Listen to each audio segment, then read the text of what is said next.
So the Canadian election happened, and it was between Carney and Poilievre to win. Carney won, and a lot of people were happy about this. But then there were also a lot of people who were very upset by this, especially Poilievre not getting his seat. Now, this was mainly a race between the Liberals and the Conservatives. And people who usually have voted NDP, they probably ended up voting for Liberal to avoid splitting the vote. Now, for the first time ever, I had trouble deciding who to vote for. I was between the three parties, and I'll explain why the three parties, because the NDP lost by a landslide, but this was the first time that I really couldn't decide who to vote for here. Now, let's talk about the Conservative Party first. So, none of my values personally lie in what the Conservative Party has to offer. However, Poilievre did have a campaign that seemed to be different in my opinion to what other conservative leaders of the past were talking about on their campaigns. So why is that? He's more economically libertarian and a populist. This meaning his campaign was run for everyday people, which is kind of vague, but that was kind of the whole point of this campaign, which made a lot of people switch over for their voting choice possibly. But also more progressive than candidates from the Conservative Party of the past. So I think this appealed to a lot of people who were either conservative or not conservative at all. However, I cannot personally get on board with what the Conservatives have to offer, and there's two big main points for this, which is why I just cannot see myself voting for them.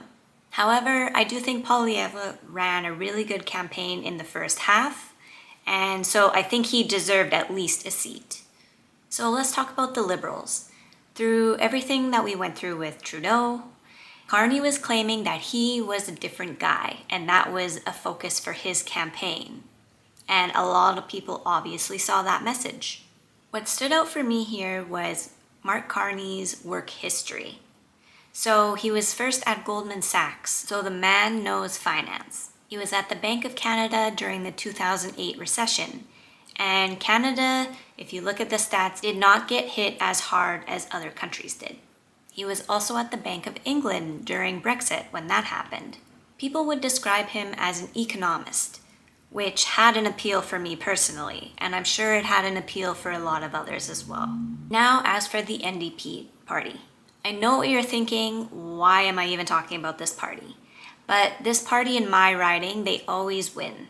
And this particular candidate for the riding I'm in, they always get re-elected and win in every election that happens, and they are generally well-liked in the community. So for the first time, I was wondering if the vote would be closer between NDP and Liberals in the riding that I'm in, and it happened to be that the NDP still won by quite a bit. Now, Jagmeet's campaign, personally, I didn't think it was that strong, but I think he should have still got at least a seat in the House of Commons. I just think personally, if you're running to be the next Prime Minister and you spent all this time doing campaigns and so on, you should at least get a seat. It's a lot of work. But at the end of the day, it's the people who get to decide, so that's not how all this works. So it was very clear here for the election results that this was about not splitting the vote and who would be the best to work with Trump. So how did you vote in the election? Are you happy with the results? Are you upset about the results? Let me know your thoughts in the comments.